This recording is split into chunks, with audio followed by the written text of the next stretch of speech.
তেলে ভাজা এই কেকটা বানিয়ে দেখতে পারেন। কেকটা খেতে অনেক সফট হয়। তুলতুলে একটা কেক আপনি একটা ডিম দিয়ে বানাতে পারবেন। যাদের কাছে বেকিং করা ঝামেলার মনে হয়, চাইলে এরকম ভাজা কেকটা মাঝে মাঝে বানাতে পারেন। একটা ডিম নিয়ে নিচ্ছি, আর সাথে দিয়ে দিচ্ছি 1/3 কাপ চিনি। চিনি স্বাদ মতো, চাইলে আর একটু কমিয়েও দিতে পারেন।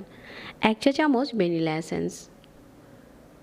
এখন এই ডিম আর চিনির মিশ্রণটা খুব ভালো করে মিশিয়ে নিচ্ছি। ততক্ষণ মেশাতে হবে যাতে চিনিটা পুরোপুরি গলে যায়। এই কাজটা অবশ্যই একটু ধৈর্য সহকারে সময় নিয়ে করবেন। এখন চিনিটা পুরোপুরি গলে গেছে।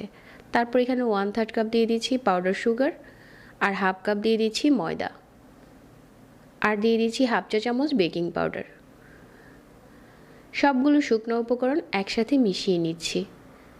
কেকের এই মিশ্রণটা এখন অনেকটাই এরকম হয়েছে, আর এই মিশ্রণটা কিন্তু অনেক সফট থাকবে। হাতে একটু তেল লাগিয়ে একটা গোল চামচ দিয়ে বলের মতো বানিয়ে অল্প আঁচে তেল গরম করে এগুলো দিয়ে দিচ্ছি।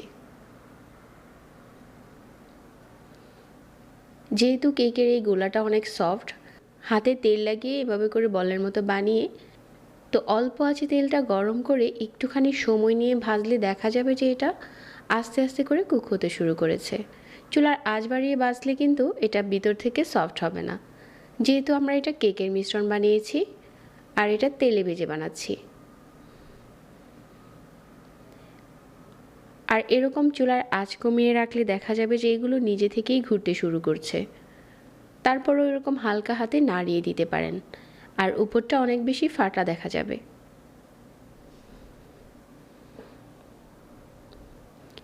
মাঝারি আঁচে একটু সময় নিয়ে লাল করে ভেজে নিচ্ছি।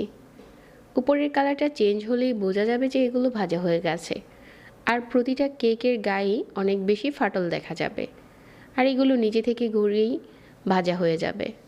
এখন উপরে দারুণ একটা কালার এসেছে।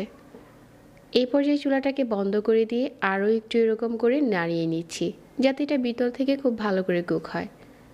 এখন একটা টিস্যু পেপারে রেখে দিচ্ছি যাতে এক্সট্রা তেলটা চলে যায়।